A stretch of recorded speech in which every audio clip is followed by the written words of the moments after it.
The automatic watch changed watchmaking forever, but the man who invented it is almost never mentioned.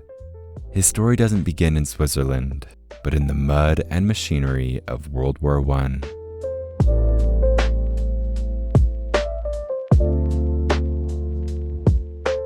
John Harwood's story begins not in the storied Swiss Jura, but in the mud of northern France, where during the First World War he served as an armorer and learned firsthand how fragile a soldier's timepiece could be.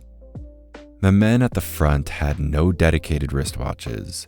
What they wore were trench watches, pocket watches modified with wire lugs and leather straps. They were essential for coordinating attacks, but they were also deeply vulnerable. The exposed crown was a constant weak spot. Mud and moisture crept inside, and the daily ritual of winding only ground grit deeper into the mechanism. Harwood, a watch repairer from Bolton, Lancashire, understood this problem not as an abstraction, but as a lived reality, and he began to dream of a watch that needed no crown at all. In 1923, he turned that dream into a patent for the world's first automatic wristwatch. His solution was daring: eliminate the crown entirely and let the watch wind itself through motion.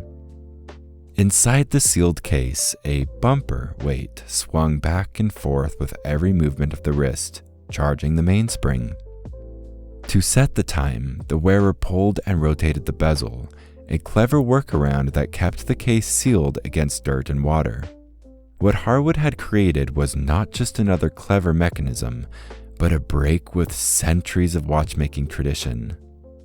Until then, every watch had relied on its owner's hand. Harwood asked the world to imagine a watch that lived with you, drawing its energy from your own motion. Lacking the means to produce it himself, Harwood carried his invention to Switzerland and struck a partnership with Fortis in Grenchen. At the 1926 Basel Fair, the Harwood Automatic debuted, a crownless, perfectly rounded wristwatch that seemed like something from the future. Blancpain soon licensed the design as well, and for a brief, brilliant stretch, watches with Harwood on the dial appeared in shop windows across Europe and America. They measured a modest 32 to 34 millimeter with clean enamel or silvered dials, and their notched bezels made them instantly recognizable. Reviewers hailed their convenience and durability. For the first time in history, a watch didn't just sit on the wrist, it responded to it, breathing in step with its wearer. But history can be cruel to pioneers. The Wall Street crash of 1929 and the Great Depression that followed crippled luxury markets. Harwood's company, still young and underfunded, could not survive. Production stopped and his name faded, but his idea did not. Other watchmakers quickly recognized its brilliance and began experimenting with their own self-winding systems. Rolex refined the concept in 1931 with its perpetual rotor, an innovation that spun freely in both directions and became the template for nearly every automatic thereafter. Eterna later introduced its ball-bearing rotor in 1948, solving friction issues and making automatics more reliable, while brands like Omega and Longines turned Harwood's spark into a defining feature of mid-century watchmaking. Though Harwood himself never profited, his invention set the entire industry on a new course. And yet, the truth remains.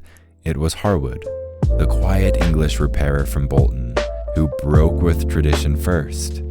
He dared to imagine that timekeeping could be effortless, that a watch could live as naturally as the person who wore it. His automatic was not simply a new mechanism, but a bold statement that centuries of winding could be left behind. Though his company fell to history's hardships, his invention endured, and every automatic wristwatch made since carries something of his vision. For collectors today, the rare surviving Harwood automatics are more than curiosities, they are milestones, proof that one man's determination in the wake of war reshaped the very way the world keeps time.